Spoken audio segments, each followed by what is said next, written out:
I think Kotonix, as a new addition, brought a lot of new positive mentality into the team and really gave people a reason to train hard again. They had a very weak early start, but once they got Kotonix in their team, they seemed to reawaken, and they actually gave a lot of teams a run for their money and even taking games off the top teams. So I wonder if they can continue being that strong, but I think we will still come out on top. Welcome back, Summoners. I'm joined here by Lee D-Man-Smith and Martin Deficio Lunga. So let's break down that victory of Gambit over SK Gaming. We have a lot to break down, so let's start at the beginning. What did you guys make of picks and bans before all the craziness began? Yeah, it was a crazy game to start with. What a fantastic game to start the day with. First off, we want to talk about, obviously, we saw Gragas once again from Eddie. Support this time worked out very well for him. And the Lucian and Kale, everything was locked in early by Gambit. Everyone knew it was... So SK already knew what they were up against, yet SK's picks we found were a little strange for that bot lane. Well, it was very risky, at least, because, as you just said, jungler was the last pick, so they knew every single lane, and yet they went with Vayne Morgana, which is a weak lane, especially against Gragas Lucian. It's a very strong lane early on. And here's the fact then, what they could do, put in some deep wards in the level 1, force a lane swap so Vayne gets all the farm she needs. Instead, they went for standard lanes. And we saw how it happened here. Aatrox could deal with Aurelia in the top lane. Svenskeren come up, pushed it even harder. They got some towers, but the bottom lane, they just got destroyed. And it's a big issue because Vayne brings absolutely no wave clear. Morgana, of course, brings very little wave clear. And the whole lineup itself had no wave clear. So once they fell behind, Gambit just took full control of every single lane and pressured it down. SK did manage to come back in that game. Do we say that is because of errors of Gambit side or just supreme team play from SK side? Well, we'll get to that in a moment because I want to talk about Svenskeren because obviously he's been the man that's carried SK a number of times. You know, he's pulled them back every single time. But in that game, since they didn't go 2v1, could Svenskeren have maybe helped them out? Because he was in the top a lot, I felt, helping out, of course, in the top lane against Darian, which I'm not sure if Freddy needed help there or not because he seemed to have it under control. Didn't really help out mid lane, definitely didn't help that bottom lane out. So Svenskeren, he decided to say, I'm going to push the advantage we already have in the top lane to take some towers, get some objective gold for the team.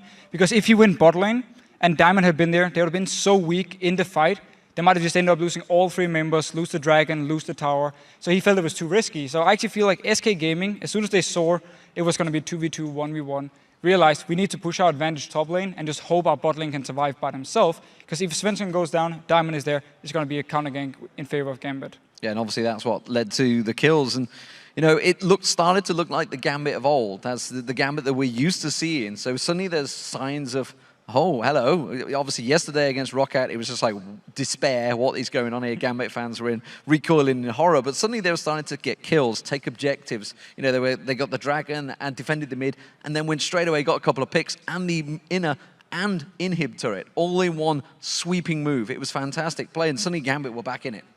Well, here's the thing.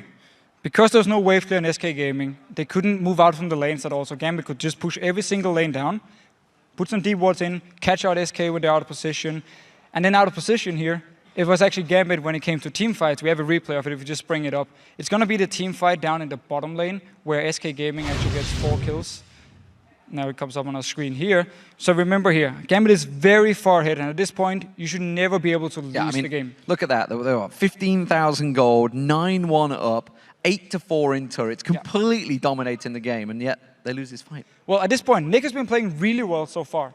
But he's actually the guy who's going to lose the team fight for Gambit. So if we just start rolling it here, hopefully in half speed as well, notice the positioning from Nick. Because as long as he doesn't get too much damage or get knocked up, so he can actually use the intervention on a key target, Gambit are going to be fine. But because here, knock up onto Genja, he gets jumped by Jessis. Nick is right next to him, gets knocked up with him here. Intervention, nowhere near to come out here. He puts it onto himself. Genja is dead. Then he uses his hourglass here from Nick. He's done 0 damage in this fight so far. He'll do a little bit of damage before he dies, but he's actually been pretty much a non-factor in this fight. And he was their key member. As long as he could use his ultimate properly on the target, Jessis would jump. Gambit had won the fight. No issues at all. And while that's all happening, Jez is just getting free roam around the back because the mid lane is a null factor and he's just putting all the damage down, and everybody knows once the Yasuo is there, they can put a lot of damage down. But sadly for SK Gaming, it came to the late point that despite the fact they managed to get a couple of Barons back and get a couple of steals, do some really good team fights, the fact is they were all armor damage. So Gambit stacked out the armor, got the Randy and Zomans in there, and suddenly they were starting to fall out the game. Yeah, it came down to the smallest things at the end of that game, but a victory here for Gambit Gaming. Thank you very much, gentlemen. And now let's head over to Joe and Quickshot at the desk, where the next match is ready to go. Thank you very much, Shocks. And it is time for game number 2, where the Copenhagen Wolves are going to face off against Millennium. Yesterday, the Wolves launched their new lineup, but were unable to pick up a victory. However, they did get off to an incredible start, showed a lot of promise, and they had some really interesting picks along the way. Yeah, so the Wolves impressed me during the laning phase. They built themselves up a goal lead. They seemed to move around the map, finding objectives very effectively. But unfortunately, they didn't have the ability to prevent Alliance from catching up to them in terms of those objectives and goals. So it's great getting ahead, but you need to hold that lead. So between Woolite and Airwax, who are new players in the team, the Wolves ran some champions that we've not seen from them. Yorick in the jungle and Cogmore as the ADC, but neither was enough to actually counter the strong map play and the team fight power that Alliance had much later in the match. I briefly want to say how well Kautod played on Yasuo. He put together some very good plays. He had some clutch ultimates, but it just wasn't enough to carry the Wolves to victory. So we'll need to see if he can either help carry or pick a team champion that maybe helps benefit his team a little more. And on the other side of the coin, Millennium had a dream start to the season. They managed 2 sensational victories to top the table after day 1 with wins over Roccat and the Super Hot crew. So Millennium just blew me away yesterday. From the pick and ban phase to their laning, they got early dragons. They controlled both Roccat and the Super Hot crew with immaculate play early on. 10 out of 10 dragons, 22 out of 29 towers. All 7 inhibitors, all the inhibitors of the game were secured by Millennium. I think it's tough to highlight only one player who stood out because they were all fantastic, but for me it has to be Kerp. I think we mentioned at the top of the show how many fantasy points he's brought in. It's 57 or so just by himself. And it was because he was blowing people up on Fizz and Ziggs, respectively. He was just on fire. I do want to call out the elephant in the room just before we get into the game. Millennium struggled to close against Super Hot Crew. It almost looked like there was a possibility they could lose control and maybe lose the game. It didn't come to pass, thanks in part to Kerp. But it's an area of Millennium's game that is still weak and that is transitioned from the spring split. They really need to work on that closing when they are ahead. Funnily enough, it's an issue that affected both of these teams when we look back to the spring split. Of course, Copenhagen Wolves are a slightly different team right now. And let's check out their lineups on this one. It is the blue side for the Copenhagen Wolves here with Youngbok in the top lane, Airwax in the jungle, Kautard in the mid lane, Woolite the new AD carry, and Unlimited the support. And on the red side, it is Millennium. Kevin up top, Cotnex in the jungle, Kerp in the mid lane, Creatine as AD carry, and support is being played by Jay Ree. So as we move towards champion select, they've got to ban Ziggs. Completely agree. I completely agree with you. Roccat did that yesterday. It was a smart play. I think the Ziggs that's coming out of Kerp is phenomenal. I also think the Twitch or the Lucian might be considerations, if not for banning, for first pick. Try to get that away from Creatine. Because he is playing, he also just played out of his skin yesterday. Just really, really good performances. The one thing that I'm interested to see is what do Copenhagen Wolves run? You know, last year we seen them running Vlad, we've seen Zyra mid, we've seen the Heimerdinger from Youngbuck. Yesterday, we seen the Yorick, which is the main champion for Airwax, and he plays it a lot in solo queue. We've seen the Cogmore. So let's see what other champions they've got up their sleeves and what they decide to lock in. Still not convinced with jungle Yorick, though. I'm never convinced with Yorick. Just going to throw that out there. Still not totally convinced with that one. I have to see if they go down that interesting route again, because there were some different picks. Cogmore for Woolite while we're on that subject as well. As you said, he played it, it's not as if you played it badly. They had a good start to the game, but in the later stage of the game where that Cogmore's supposed to excel, they didn't really have it there. Alliance had already beat them when it got to that stage. It just didn't work out in their favor, I'm afraid. So we'll need to see what these teams prioritize as we are getting to pick some bans. Just very interesting as an aside, out of the 6 games we've watched so far, 5 red side victories at the opening of the summer split. It is just a trend that we're noticing. Millennium is the only team to have secured a win on the blue side so far, so we'll see what they can do. Wow. And, well, stands them in good stead here, I suppose we can say, on the red side this time around. Let's have a look at the bans then. Irelia, LeBlanc going to be banned out by the Copenhagen Wolves. So Kevin not going to get his hands on that, and Jack's the final ban for the Wolves. So they've left the Ziggs open here. We'll see if they try and maybe pick that up first of all, since they are blue side anyway. Whether they'll leave that open remains to be seen. Lulu, Twitch, and Kassadin, the 3 bans out here for Millennium side. possible first pick Yasuo again for the Wolves. Identical. This is an identical first pick yesterday.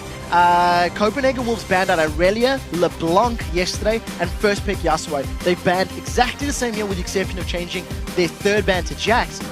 Countout is super confident on Yasuo, and I like the pick. The question is, do Copenhagen Wolves look to run the more knockups as well? You know, yesterday we seen a support Zyra from Unlimited. It was okay. He had a few decent knockups. They ran top lane Lulu. It's not possible this game because Lulu has been banned out by Millennium. So this leads me to think, predicted the Yasuo first pick, and Kerp may want to run either an assassin into that, maybe he wants to run Fizz, or he can just play the farming game and play something like the Ziggs like we touched on. Either way, it's going to have a little bit of a difficult time against that wind wall. So we'll see how they prioritize going forward. Interesting to see what happens on that one. However, Millennium securing Lucian here for Creaton, being a star player for them so far. Looks like the pre-broken hand Creaton from last year in the summer split, playing for Alternate at the time. And right then, he was absolutely amazing. He seems to have his hunger back for the game as well, which I think is a really important thing. Lee Sin was also picked up here for Cottonex. Interestingly enough, chose to go for the Kha'Zix when it was left open for them yesterday. A champion which has been nerfed somewhat, but still obviously feeling that it has its strong points, and can't argue, Cottonex has done fantastic on that champion. Lee Sin for him this time though. 3 games, 3 separate junglers for Cottonex. So he's run Evelyn, he's run Kha'Zix, now he's running the Lee Sin. We'll see how he handles himself. Lee Sin's not doing particularly well most of the games. I think there's only been 1 win for him. That's a lie. It's actually 2 wins. I'm looking at it now. We'll see how Cottonex can put it together. That's the key.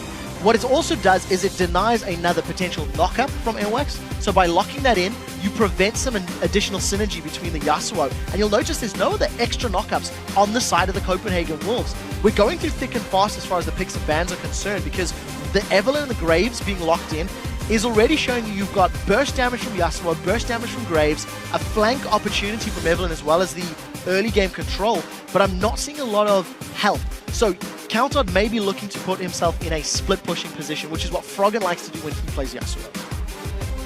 Well, that one on the other side, it looks like a possible Thresh pickup, and Shyvana here already locked in for Millennium side of things. So Shyvana for Kevin, another player who has really stepped things up, who's looked really fantastic so far from Millennium. We pointed him out as a key player before that. Jerry also going to get Thresh, which he himself looked incredible on yesterday. I agree, and in addition to the champions being locked in, it is also reducing knockups.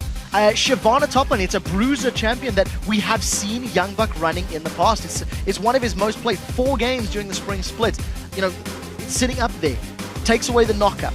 You've got Thresh as a support, also can apply the knockup to get Yasuo knocked. So with the denial, I really like the picks and bans from Millennium. Not only are they getting very strong champions that synergize well, you're going to have Shyvana, Lee Sin diving into a fight. If you have Thresh there, you can get picks. You've got a strong zone control for aggressive and defensive plays, and it's denying all of those tools from the Copenhagen Wolves. The only potential knockup is going to come from Trundle's Pillar. If Trundle gets a Pillar of Ice, that's the only teammate that can help out Countout in getting a knockup. I do like the engage power of Leona and the disengage power of Trundle, but as I say, it's going to be all on Countout to find those ever-important knockups. On the other side for Millennium, their final pick went down to the mid lane, and it will be Ziggs here. So we'll see if not banning Ziggs is going to come back to haunt another team here, because we've seen how good Kerp is with this one. Picked up quadra kill yesterday, stole away that Baron at the last second with his ultimate as well. So definitely a dangerous factor, Kerp on Ziggs. So when we look at the 2 compositions, I think both teams have got split pushing power. We actually seen a Yasuo versus Shyvana yesterday in the Alliance game, if memory serves correctly. That is right. And it was actually Countout playing it against Wicked. Yeah. And once he got the items, he could deal with Shyvana. He could get in his face, and Wicked just... He built full tank. He couldn't really control Yasuo. So we'll need to see if Countout can do the same thing. The difference is, I think the pressure is going to be on the Copenhagen Wolves to initiate. With the Trundle, with the Leona, with the Yasuo, they want to go in and find those kills. I feel like Millennium have got tools to deal with that. Dragon's Rage kick if they get some poke from Ziggs, land a death sentence, they can find kills. So a little more passive play, I feel, from Millennium. Well, the players have picked their champion, so let's see who you guys think are going to win this game. Going to LOLesports.com, 62% of you voted for Millennium. It's been a while since you guys voted for Millennium. It has, and you know, Millennium won yesterday, Wolves lost. We'll see if they can come out swinging. I think their team comp has all of the tools they need to beat Millennium if they don't fall behind. Because the moment you fall behind against a Leona, against a Trundle, against a Yasuo, they can just constantly throw themselves at you, constantly get in your face. And of course, Trundle, he can decide to build damage early, wait for Shyvana to go Dragon's Descent, and then subjugate and steal a tank stat. So we'll see if Youngbuck opts to go that route as well. Well, we are going to be getting into game. It's the Copenhagen Wolves taking on Millennium. Millennium looking to keep their undefeated record in check here. Possible 3-0 for them in a solidifying position, or solidifying their position at the top of the table if they can win this one. For the Wolves, still looking, though, with their new lineup for the first win of the season. And at level 1, Kevin has opted to go for the Scrying Orb once again. They did this yesterday. It didn't necessarily net a massive amount of control, but as I said, I like it. I think Millennium are the team that has adapted to this early trinket changes the best, even though they've used the same strategy twice, but nevertheless. Sat inside the river right now, and they've just spotted someone going in there, and Millennium are in fact just going to be moving away, but they're a team that, as we said before, have had the interesting level 1 strategies. Looks like Kevin might throw down that Scrying Orb here into the Tribush, and then they'll look for a hook coming out of J-Ree from the Dragon Pit as well. But they've actually all been spotted here because of that ward that Copenhagen Wolves put down a little bit earlier on. There's the Scrying Orb. Very, very smart ward that was placed in the river. Had it been shallower, the route that Millennium were running to the right-hand side of the river was to try and stay outside of the vision range, because that's a very unusual ward. It's a very non-traditional ward placement. So I really like that Copenhagen Wolves had a defensive line of wards.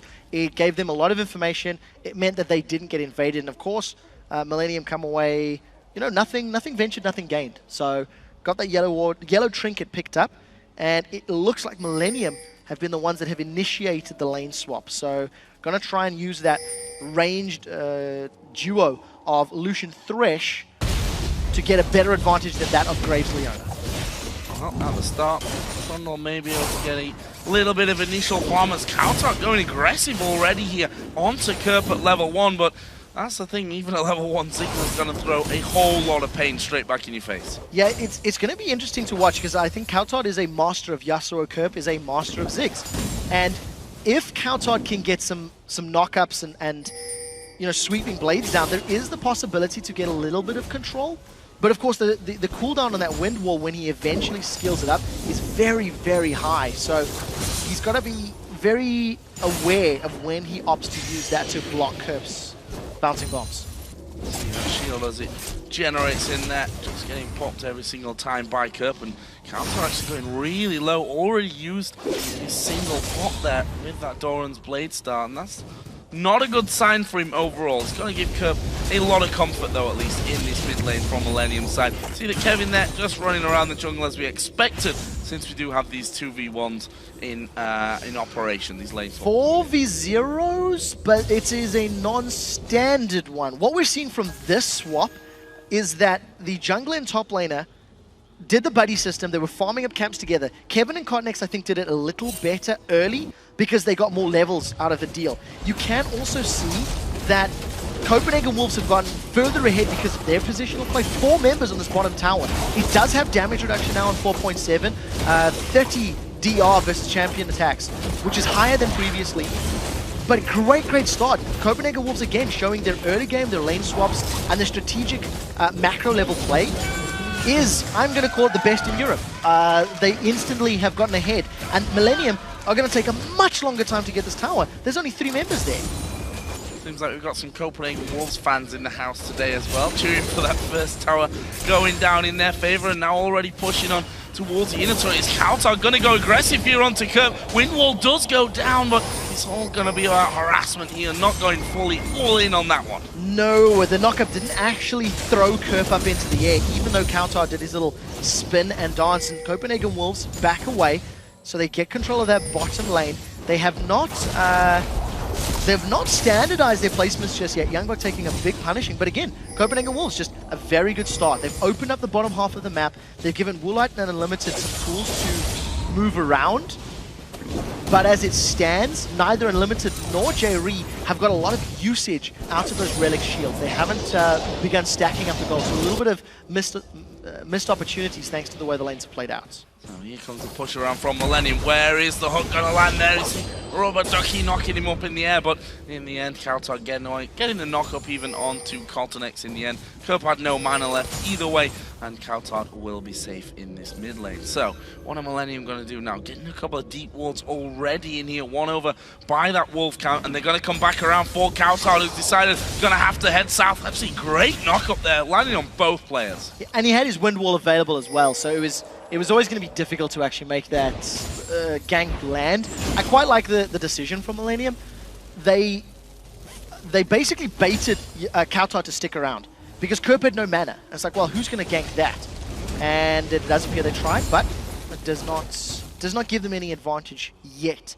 So Copenhagen Wolves, they have now set their dual lane to the bottom, and it looks like Millennium are going to maintain this 2v1 in the top, and Airwax just going to defend, just going to hold off. One of the things you do against Evelyn is go for those lane swaps, because you can force your opponent jungler's hand, and that's exactly what Airwax is busy doing. He's going to go in on Creatine, he's in a little bit of trouble. Yeah, I was going to say, already spotted from that one, and they're going to chase in. There's the pillar. Creatine saving his dodge away from that one until the right time, and actually coming back in now as he realizes that Airwax is going to be backing away and even getting some nice damage onto Youngbuck as he goes. Meanwhile, Cornex, knowing that Evelyn is on the top side of the map, says thank you very much, I'm going to have a bit of your jungle away. So this is something that the Wolves did yesterday against Alliance. They got ahead, they got an objective, and then they basically stalled, I think is the best way to explain it. And they gave their opponents chances to bring themselves back in the game. Millennium, if they keep up this pressure, if they keep up this 2v1 situation, they should be able to get the top lane tower, which may then allow J-Ring and Creatine to move to the bottom lane and go for the 2v2 matchup. We'll see if that is how they play it out, because it definitely looks to be the case. So I would like to see maybe some more interaction, maybe some rotations. See if Woolite Unlimited want to defend, 2v2 and push out the top lane. Try and put Youngbuck to defend bottom, but we'll have to see what they decide. It does look like Creatine is just focusing the tower rather than looking for tower dives or kills. Yeah, especially once Airwax just appears out of nowhere. Knock up too late there from Kautar.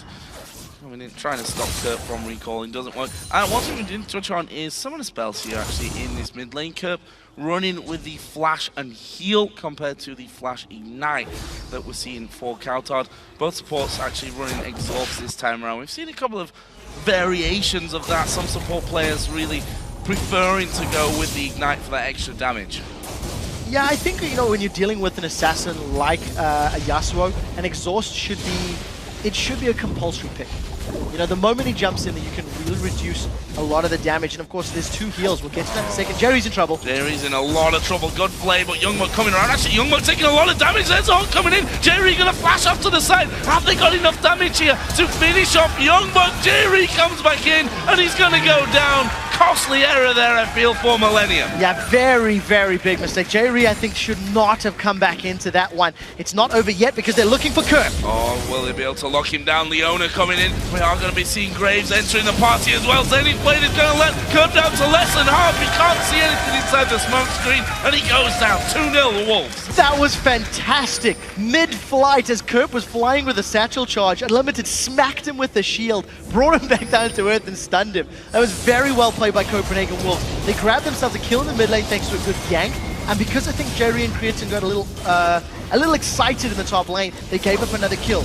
Wolves are on Dragon. It shouldn't be stolen. Cotnex and Kevin, they're going to try come in. Not this time. So Copenhagen Wolves again. Early kills, early Dragon, early tower, early game. It's all about them. Wolves looking very, very good. Granted, as they did yesterday against Alliance when it came to the first 15 minutes or so of the game. We'll see if they can keep it up this time around. Right now, they've got a big team actually in that mid lane. Are they going to go top? Creatine's actually pushed quite heavily up, and J-Re maybe getting himself caught out once again. Can they get onto him? Kautar throws down the ward, a second ward as well. I talked about yesterday that 2 wards are always safer than 1, whichever way you look at it. And now J-Ree coming back around with that one. He's got Carnex's help. Actually, Creatine coming in from the side. There's the ulti coming out. Airwax going low. Summon a heal going to be used there. And Airwax, is he going to fall? Yes, he does. Carnex gets that kill, but Carnex will go straight down afterwards. Meanwhile, Youngbuck coming in from the side there, Unlimited there as well, but Countdown's being caught out. Creatine picks up that kill. So Yasuo was able to get a multi-man knockup, which prevented the rest of Millennium chasing. Even though Countdown was stuck and very, very deep, he did a pretty good job of holding the rest of the team back. A good flank maneuver by Kevin, thanks to his teleport, allows him to obviously get more presence in this mid lane. And now Millennium, they've got something back on the board. Copenhagen Wolves may be too aggressive. This was something we talked about yesterday. They got control, they were pushing, and then they played a bit passively. This was a little, maybe, over-aggressive, trying to chase J-Ree. That's what started it all off. And I think Millennium pretty good to respond, but they are still playing from behind. I have to say, Creatine is looking like a comfortable... Yeah, I mean, he's a different animal to what we were used to seeing of him in the spring split. We've seen how far up this lane he's been this entire time. That last fight coming in all the way from behind the enemy team. Really seems to be playing with confidence here. He's going to take the first tower of the game there for Millennium as well. And that's going to just close the gold right back up. The Dragon's the only thing that separates these teams right now. So Millennium holding on, not falling behind. This is the first game we've seen this week where they haven't been in the lead in the laning phase, but they're by no means out of it.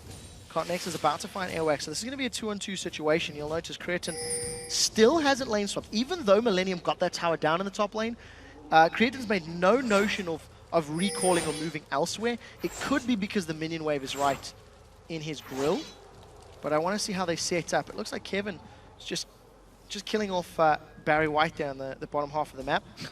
He's going to get back into lane and push it out. Not sold on this naming convention yet. Come on, Larry and Barry. I think I'll leave you to that one. Creatine, however, despite all this time on his own in this top lane, behind by about 10 CS here over Woolite, who incidentally is headed up towards this top lane now. So they'll be facing off in a AD carry 1v1 lane at this point of things. Good few wards down in the top side of jungle here as well, it's worth noting, for Millennium. That's of course not going to spot Airwax though. Invisible Evelyn again stalking towards his top side, but good point in the game, I think, for Creatine overall to actually recall that and make sure he stays out of danger. That's good reactions from Kautar. It is. Manages to allow him to clear out the pink ward unscathed.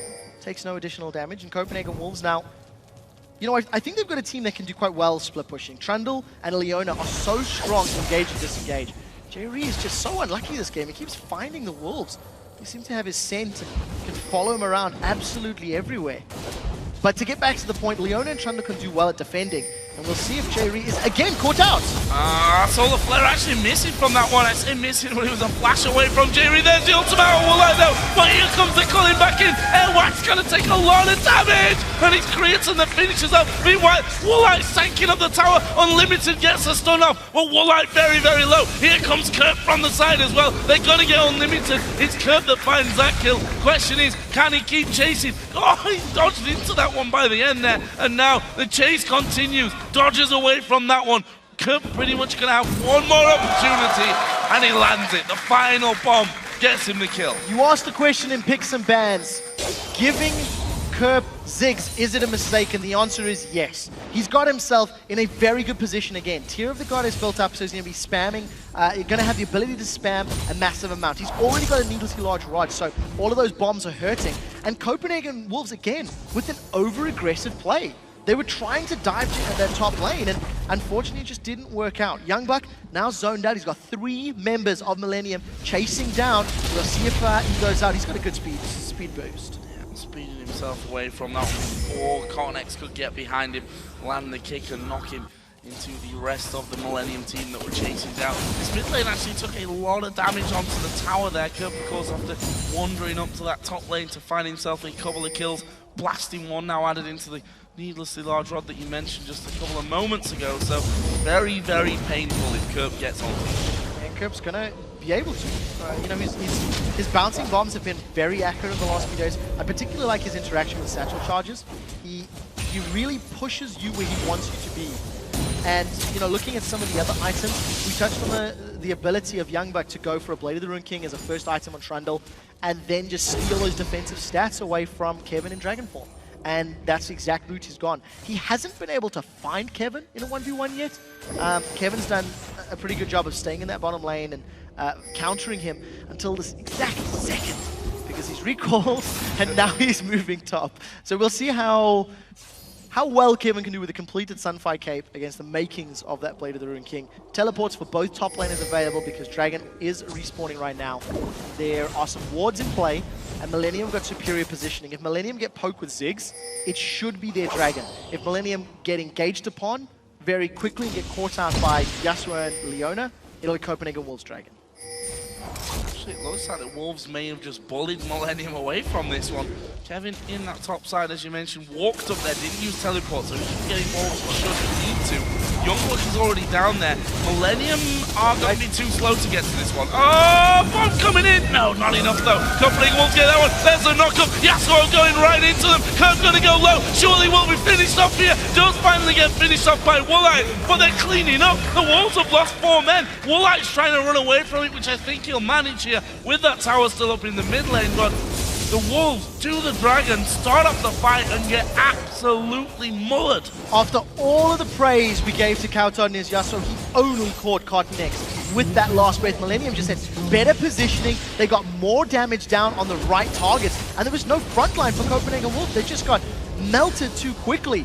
Millennium grabbed themselves a tower in the mid lane as well as all those kills, and now they are in charge of the gold and control. Take a look at the focus from Millennium. It's really, really impressive. Youngbuck's locked down, he's got nothing to do. And Woolite and Counter, the two squishiest targets right in the middle of Millennium. So there's your mid laner down, and the rest of Millennium is like, oh, right, what's up, Graves? You've got no one to protect you and save you, so the Millennium Death Ball just rolls over everything. Just a lot of damage coming out of seemingly nowhere, I think, from that one. They didn't expect it, I think, the Wolves going in. It's a lot of AoE. I mean, you've got to remember, when Kevin's got in, there's Burnout and Dragon Form, it's all AoE damage. Ziggs Bouncing Bombs, all AoE damage. So it's just very tight, confined spaces. You throw yourselves in there, and the Wolves are just going to get melted. Creaton's basically AoE when you're that grouped up as well in there as well. So really, really nice play out of Millennium. 9-5 in the lead in kills. Just 500 or so gold they lead overall. Jerry this time not going to get found as he takes down the wall. That'll be a welcome. I spoke too soon, didn't I? You did a little. Unfortunately, Copenhagen Wolves have, learned their lesson. The third or the fourth or the fifth time they found Jerry, they decided not to chase, because every time previously it's cost them. I actually think every time the Copenhagen Wolves have started an engagement, it has gone against them. It has not worked out. Creaton's low. Kautod used his ulti, but he didn't get a kill. We'll see if Kautod can chase him down. He's going to try. Cullen used for about 2 or 3 hits there as Creaton here going to sit himself in the bush, but caught completely out of position there. Airwax it was that was able to pick up that kill. So nice little play. Cornix coming in! He's kicked Airwax into the tower. Don't think there's enough damage from the tower itself. Mega Inferno Bomb is available. Ziggs walking to the top. Can Kerp land it? Will Kerp even go for it here? No. Oh, and you know what? The observers were so ready to follow that bomb had it been thrown. I don't even know if you can actually, but unfortunately Kerp gonna hold on to the Mega Inferno Bomb, doesn't go for the kill. It's so unfortunate for Creaton. He was trying to get away from Kautod, but of course when you've got that Yasuo, your sweeping blade on your E's on such a low cooldown, you can just dash through the minion wave. So he closed all of the distance, got himself onto Creaton, and gave Creaton his first death of the game. So Copenhagen Wolves holding even. They've got some split pushing power with the Yasuo, with the Trundle. Teleport is available for Youngbuck. So we'll see how they try to control the map, because Kautod, for the last few minutes, has been dedicated in this top lane. He has been pushing it up, trying to get onto this top lane tower, because he's got very good wave clear and a lot of mobility. As he did against Alliance as well. We have to point that out in the game yesterday where he played this Yasuo, going for the same build as well, did this yesterday, stacked Shiv, picks himself up Berserker Greaves as Kerp. Gonna come up here and try and have a go at Kautod. He's gonna throw his ulti in there, but they're gonna lose this tower. Now Kautod gonna turn around, have a go at Kerp. He's got the Ignite down, the bouncing bomb bounces to nowhere. Jerry, you're out of position there, my friend. Pillar comes down, hook goes wide. That was very, very close. If Kautod didn't have that movement speed from the static Shiv, I think that would have connected. Regardless, Wolves grab themselves the second tower. Creaton gets away from the solar flare, but thanks to the culling, has defended the mid outer turret. So Millennium still hold on to the tower lead and a little bit of control around the mid-river entrances to their jungle thanks to the tower. And we'll just see, where Kautot goes. His split pushing will determine if the Copenhagen Wolves can get in control of the game. Kevin is the one that has to go up there to really handle him, and I think my question's already been answered. Kevin's somewhere down on the Copenhagen Wolves side of the map. There's the ulti coming in. Here comes Airwax. Kevin has taken a little bit more than he can do, but he gets the kill anyway. He's now on the killing spree, and he's going to try and speed away. Flash over from Airwax, shuts him down. Too much armor on the side of Kevin and not enough attack damage for Kautot. You'll see from him going back, he's just finished that Blade of the Ruined King.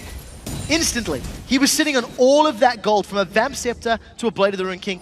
Had the blade been completed, I think he would have come out in a much better position. Maybe even got some kill pressure on Kevin. Unfortunately, it wasn't the case. And Kevin 3-1-1, back to spring split levels of play. You know, Kevin was always, I think he was the most underrated top laner of the spring split here in Europe. And he very, very seldom has bad games. He's off to a great start here today. I think Kevin's been underrated since he really made his mark on the pro scene all the way back at the Season 1 finals, you know, when he was playing back there. So I feel a little sorry sometimes for Kevin because he kind of flies under the radar, as do a lot of top laners, actually. I mean, the likes of Youngbuck, you can definitely argue that he's an underrated player as well. Right now, we see Millennium close in, cheeky steal.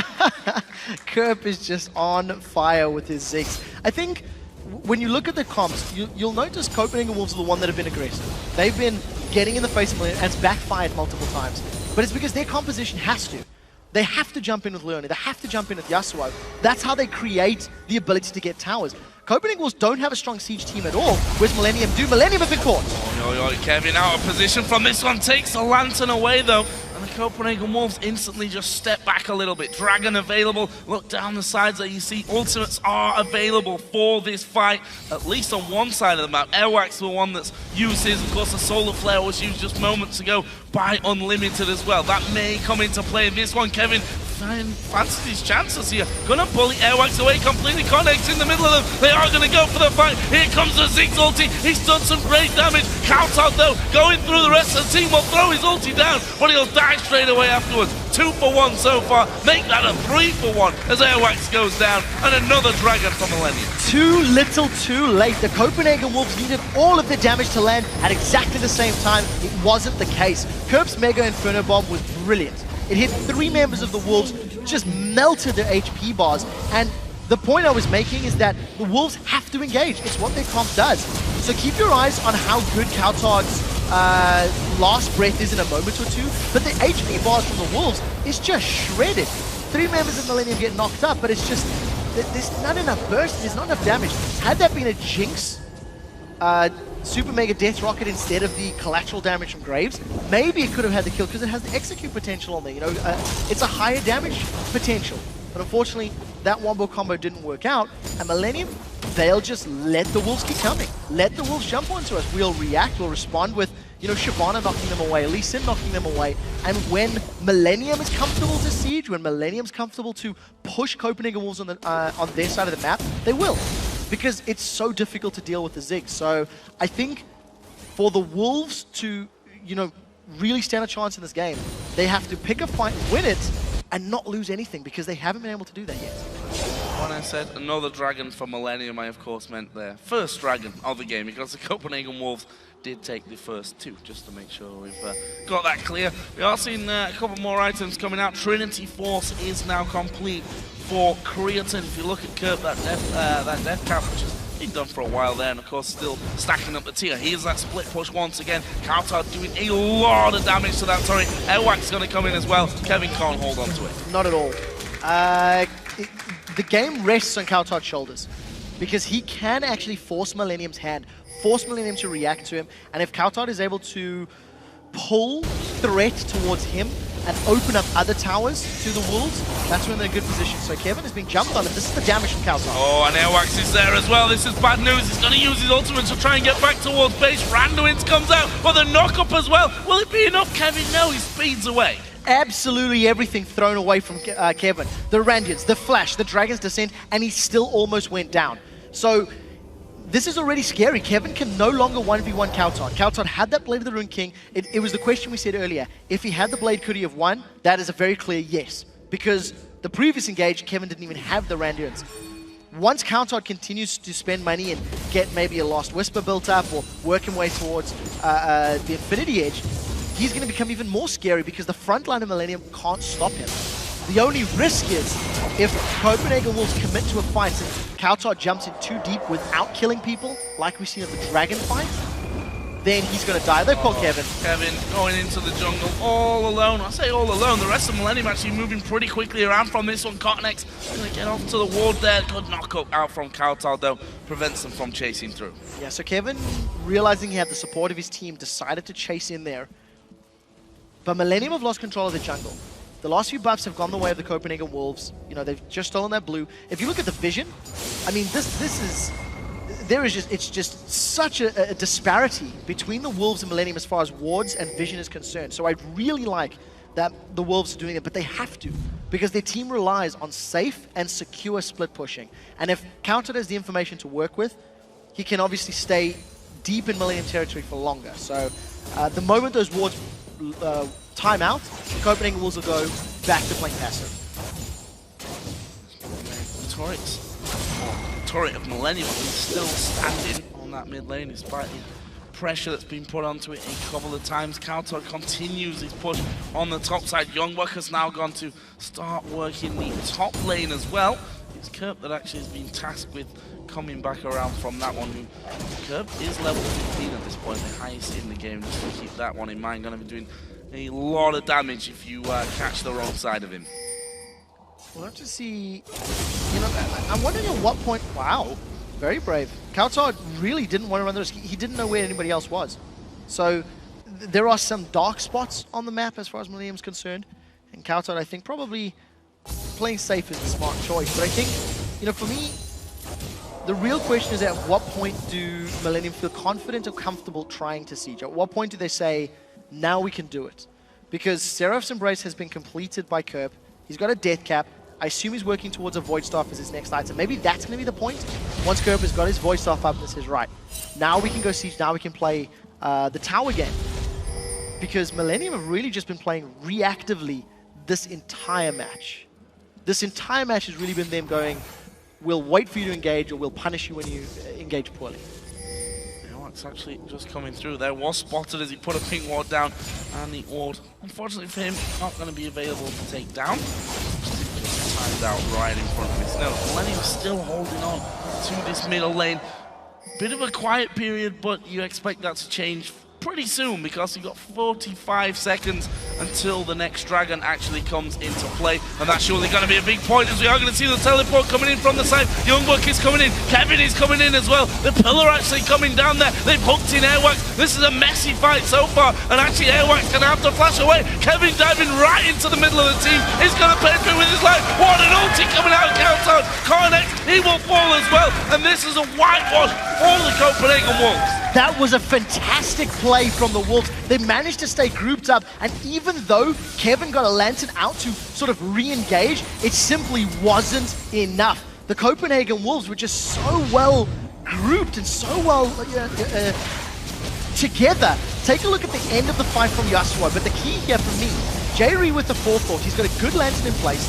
Kevin goes back out, and the feeling is, look, if Kevin pushes everyone into the Mega Inferno Bomb, that damage could be enough. But for the first time, I think, all weekend, look at this Mega Inferno Bomb. It only catches unlimited. And this is where the last breath just connects and melts through Millennium. So a very good team fight. The first of the game that has been convincing for the Wolves. So Dragon has now spawned after that little fight. Gritton actually going to walk out there. Youngbuck and Unlimited are waiting, and they're trying to force them away. Pillar comes down from Youngbuck. Leaves Millennium in the river. The Wolves, though, already starting to regroup on this one. The hook doesn't connect from J-Ree. That gives the Wolves the better positioning, but they seem to be a bit nervous about it themselves. Yeah, Copenhagen Wolves haven't been able to properly get position on this dragon. They actually were hesitant. They could have started, decided against it. So it's allowed Millennium to get onto the dragon first. They will secure it very quickly. Wolves should be trading Dragon for tower, and I think the Wolves will be quite happy with that. You know, the Dragon will respawn, they can challenge later, and the smarter play, the safer play, was to just trade objectives. 50-50 on the Dragons, 2 for the Wolves, 2 for Millennium. Now in a row. The Wolves, however, have started to get some good vision down inside the Millennium's jungle. And going about stealing that away, certainly on the bottom side of the map. Look at the towers here that are open for Millennium's taking. All outer towers are down, so they've got to go deeper into the map if they want to get any more objectives here.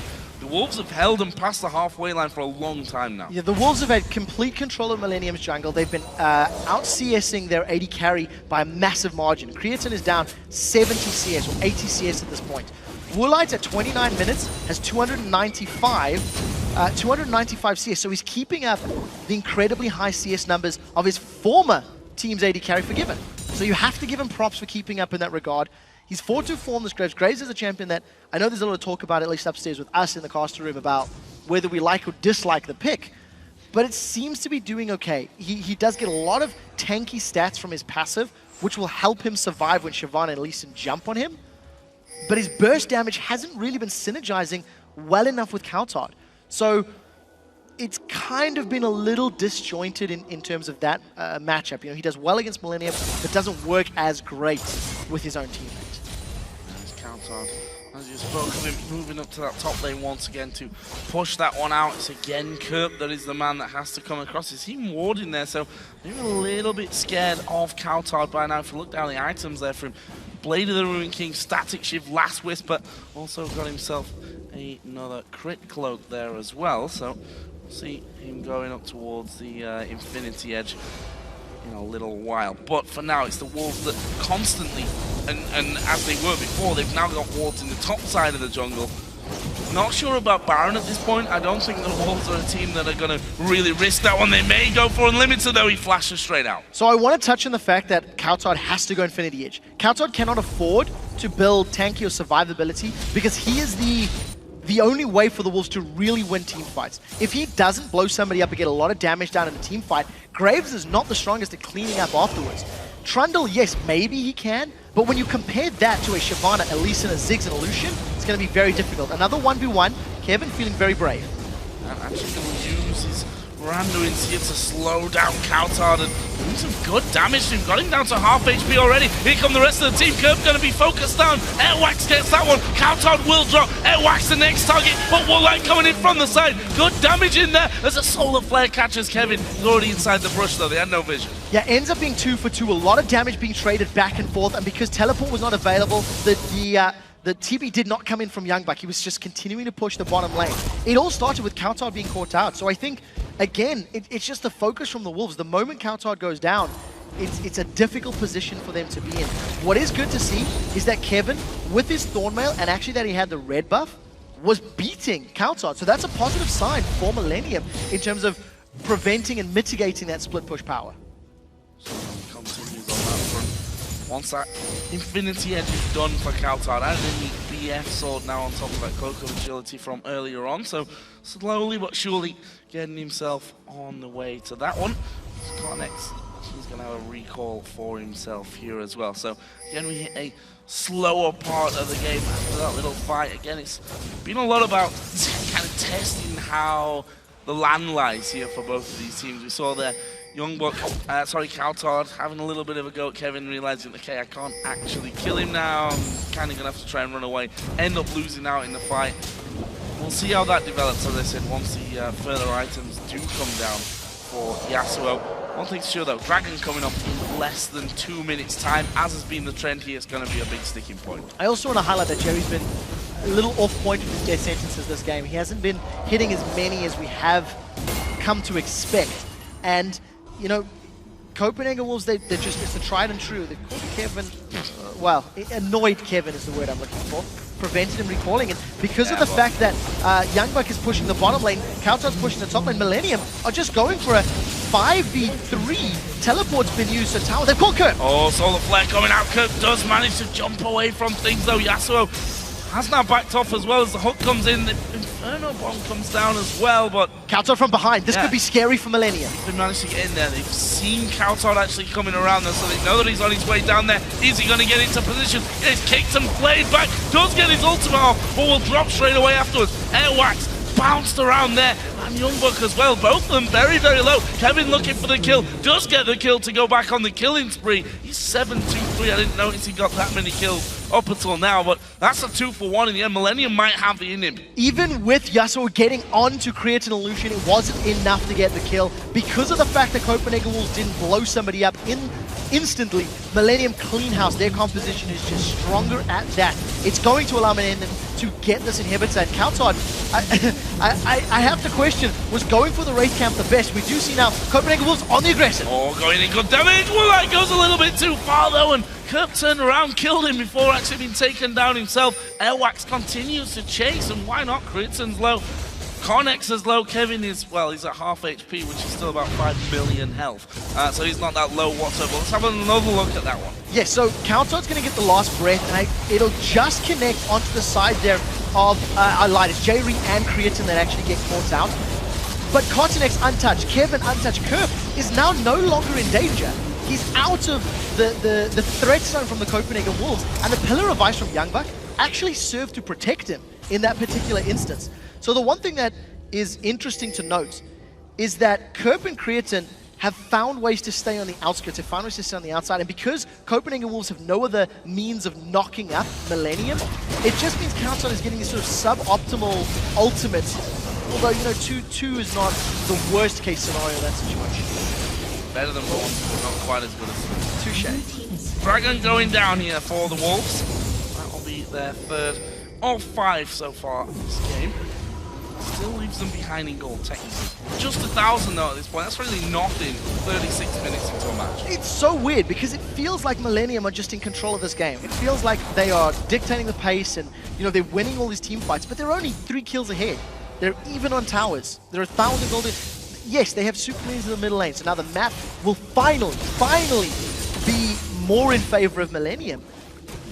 But they haven't actually built up an advantage. They haven't built up a lead. So when you start getting to this stage of the game, whichever team has one very bad team fight ends up losing the match. So there's just so much more importance on picking the right engagement and executing to ensure you actually come out victorious. It looks like the Copenhagen Wolves are going to be challenging. Blue buff secured by Airwax. He managed to get there with the auto. Actually, I think it went to Cotnex. Yeah, cooldowns. Yeah, so Cotnex secures that one.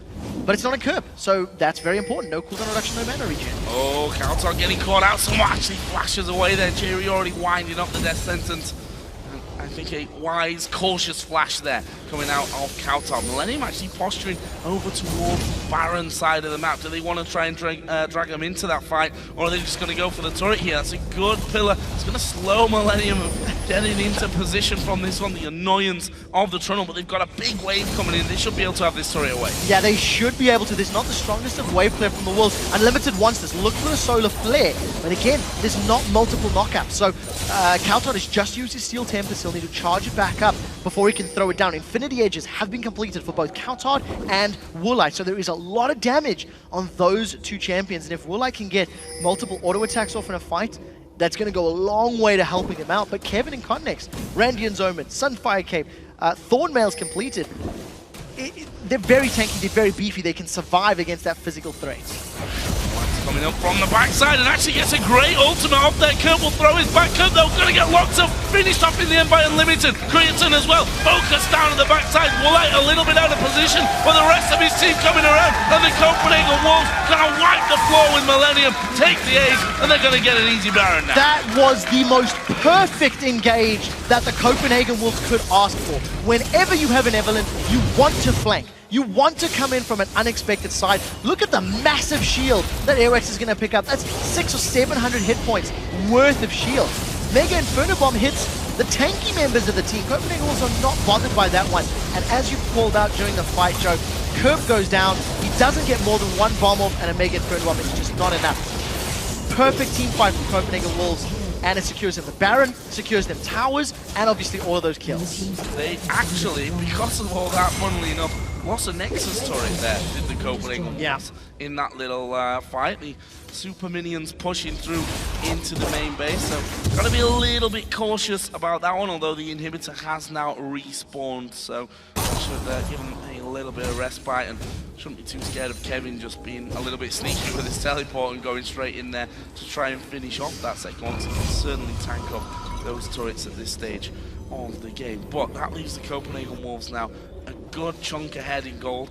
Still be a little bit behind on the turrets. He's got a lot of gold to spend after that ace and the Baron pick up as well. And probably going to give them a little bit of confidence here because it was Millennium that was doing so well in those team fights. To have an ace like that for the Wolves, a perfect ace as well, didn't lose a single man, will be a real confidence booster. It is a confidence booster, but it's still scary for Copenhagen Wolves. You can't deny the fact that that was their first really clean, really dominant team fight in a 14-minute game. You know, every team fight previously to that, it has been messy, it has been sloppy. You've got 20 kills for the Wolves to 18 kills for Millennium. So if Copenhagen Wolves can repeat that process, yes, great. They'll maybe get an inhibitor and can look for a win. But now Millennium, they are much less likely to be flanked because they're sitting in their base. They're not pushing past inhibitor turrets. So Airwax's opportunities for flanking and for coming in from the side or from behind are now non-existent. So Copenhagen Wolves have to find a different way to start off the exact same engage.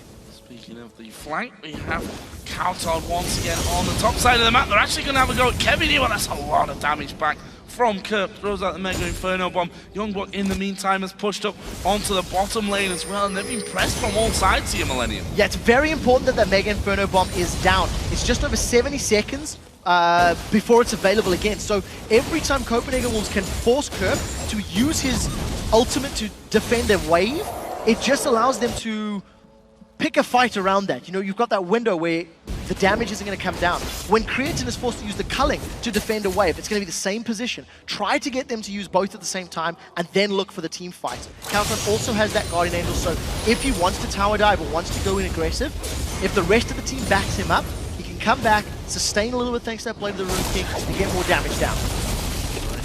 Surely gonna fall or not, because on the inside once again rotate around quick enough to stop that two-man push from coming through. We still have Yasuo on the top lane, was left a little bit alone, but his minion wave has now gone there as well.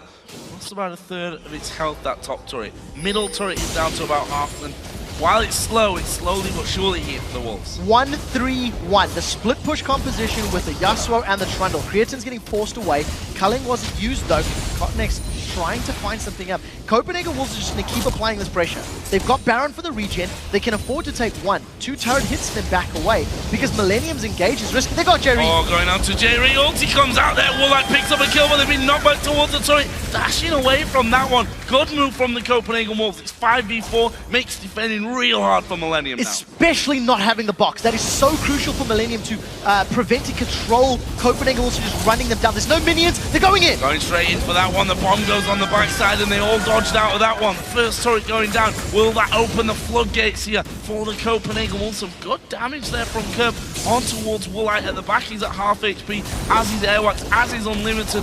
Kautard not exactly healthy himself, but they're going to stick around. They take the inhib. So eventually Copenhagen Wolves play to their comp, play to their team fight strength. They split push with both their mid and their top laner and just chipped away until they were able to break off a piece of Millennium's base big enough to secure the inhibitor. What it does mean now is Copenhagen Wolves can just pick one of the other lanes and force it down. Wait for super minions and just, you know, play it by the numbers like we always say. You know, wait for somebody from Millennium to deal with the wave and then push under them. Even against the Ziggs, even against the wave clear of Ziggs, that was a very, very good siege from the Wolves. Dragon going down as well. And a lot of gold to spend there. 3,000 gold for Youngbuck, 2,000 for Kautard. I believe that Airwax has just spent up there. Yep, he's got himself a Zephyr now added in. So full build there for Woolite on Grace. 7-3-10. Only one beating him on score, funnily enough. 8-5-11 on Airwax. The two new boys here on the Copenhagen Wolves doing real well. They are keeping up with the traditions. If you looked at Amazing in the last split, he had a large portion of Copenhagen Wolves' kills and was very instrumental in securing them to help carry. We're seeing that from Airwax. Similar situation from Whirlite. Copenhagen Wolves on the aggressive. Look for Unlimited to start with a solar flare. That was a little bit brave. And again, just the CS. 43 minutes on the clock, 436 CS under his name. Not only has Whirlite got the CS, but I felt like he's been with the team at the crucial points. He's been where and where he was needed at all stages of the game. And I do feel Forgiven was a little more side lane focused, a little more, I will get there when I have 300 CS. So I think Whirlite is doing a very, very good job in his second game here on the big stage. Airwax just stalking through the Millennium jungle right now, looking for an opening and trying to keep his eyes out. Jerry throws down a ward there that will spot the pink ward, just put down by the Copenhagen Wolves, and looks like their focus is going to be on to this top side of the map. One thing I give credit to Millennium for, though, they've pushed that middle wave right out to the halfway point. Of course, with the inhibitor being down, those 6 minions are going to slowly but surely push it back in their way, in their direction, in their favor. But here we go, Millennium looking for an opportunity. They managed to knock Whirlite against the wall, but not enough damage to finish. Everything else missed. Sonic Wave didn't connect, their sentence didn't connect. So Millennium, this is what we talked about a little while ago. Millennium were happy to wait for Copenhagen Wolves to push them. But in order for Millennium to be in a very strong position, they should be sieging. Their comp does very well if you can force Copenhagen Wolves onto the defensive, force Copenhagen Wolves back and land multiple bombs over and over and over. In this situation, Millennium are using Ziggs to defend, hence the reason we've got this very drawn-out game. 44 minutes is their average game time. This game's already at 45 because of Ziggs. Now, Cottonex is about to face shift. He could be in trouble. Oh, he's got a GA though, but that could be the end of him. Actually kicking Countdown through. Good solar flare to the back, and Countdown gonna go in as well. Face first, does a lot of damage. J-Re's low. Cottonex does get his GA popped in that one, but the damage too high for them here. The Copenhagen Wolves slowly working their way through each member. Curb's gonna die as well. There's the ace. That's gonna be the game for the Wolves. Very, very convincing team fight for the Copenhagen Wolves. Cottonex tried the best he could to force Countdown in the middle of the fight, but all that did is put Countdown within range of the squishy champions of Millennium. So the Copenhagen Wolves, they bounced back from falling behind. A very good end to the game. Millennium losing their first game so far this split, and very, very close one. At times wondered if Millennium were really going to be able to grab a hold of this, but it seemed like they were doing so well in terms of getting those team fights going out. In the end, though, it's the Wolves held together very, very strong. With 2 new players on the team as well. Very impressive. It was very impressive. This is a really weird game because the Copenhagen Wolves were playing super aggressively and they were being punished for it. They would push for a red buff and then give up kills, and then push for Dragon and then give up kills. Force a team fight and then give up kills. And then all of a sudden they just decided, let's stop messing up these fights. And they had 2 perfect clean aces that were just great to watch. But again, it's very interesting. In the same token, Millennium, they never really made a play. They responded very well. The one time they did, pushing top lane, they got flanked from behind, gave up 5 kills. That's, I think, the only time that they were past the halfway point of the map for quite a while in that game as well there. I mean, we saw very early on that the Wolves got a lot of good vision down in Millennium's bottom side of the jungle. That eventually transitioned to the top side as well, and they really struggled to actually push out really anywhere on the map without risking being caught out, especially since Airwax was so strong in that game as well. As you mentioned, the flank that set up that ace, and then the Baron pretty much won. That was the solidifying point of the game. I completely agree, and I also think I do want to highlight the fact that I don't like seeing Yasuo without other knockups. Kautar did great. I mean, he ended the game 7-6-13. He played the split push Yasuo very well. He always was in the top lane. He was always pulling threat towards him. But once we got to those team fights, the last splits were always sort of half-hearted. You compare it to yesterday when he was comboed with a Lulu and a Zyra, and all of a sudden he had a much bigger impact. Well, we actually have a bit of a replay for you from that one, so why don't you run us through it? Yeah, so let's pull this up onto your screen very quickly. It was just a very cute move that I really enjoyed. What you want to be looking for is Unlimited on Leona. He manages to get the Shield of Daybreak as Kerb is flying over his head. So let's roll this out, and we'll slow it down to half speed, just so you can see the initial play. Satchel charge from Kerb, and Unlimited catches him mid-flight.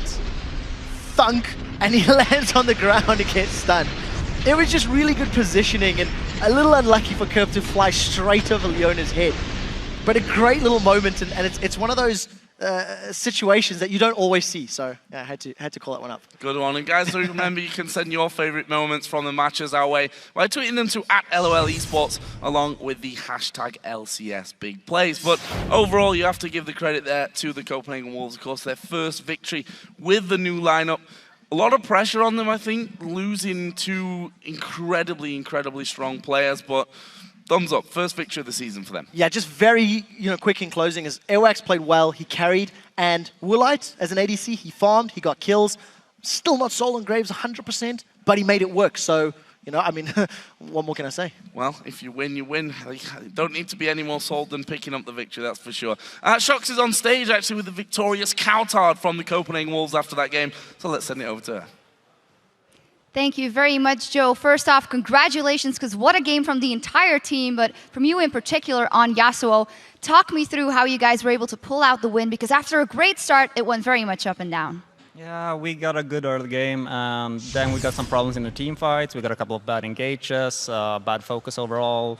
We dropped behind a bit, and we kind of stalled, trying to figure out how to actually fight it. We figured out that a flank from Evelyn is probably the best way, because we can get a good engage on top of them, and as soon as we actually did, we got a 5-0 fight. You absolutely did. Talk me through the matchup, Yasuo, Ziggs, and how it went as the game went on, because I think those are maybe both of your favorite champions right now. Well, they're my main champions, at least. The Yasuo should win the lane straight up, 1 versus 1. The problem is, if you put early pressure upon the Yasuo, the Ziggs will be able to farm it out and become the team fight monster he is. However, Yasuo scales equally, I would say, even if he has a different role in team fights. So I don't mind the mashup too much, playing the Yasuo. On the Ziggs, on the other hand, I feel like it's easy to get snowballed on, so I would try to avoid it. You guys did very well in team fights, as you pointed out. Finally, what's the dynamic like in the team right now, obviously with Airwax and Woolite coming in? Well, we still got some adjusting to do, but overall it seems really good. Like, I feel like we're performing, we're talking a lot. It's just, I think we can improve more. All right, well, looking forward to that. Thank you very much. Thank you. Now we're going to head over to a short break, but when we come back, our next game, the Super Hot Crew versus Alliance. More action to come right after this.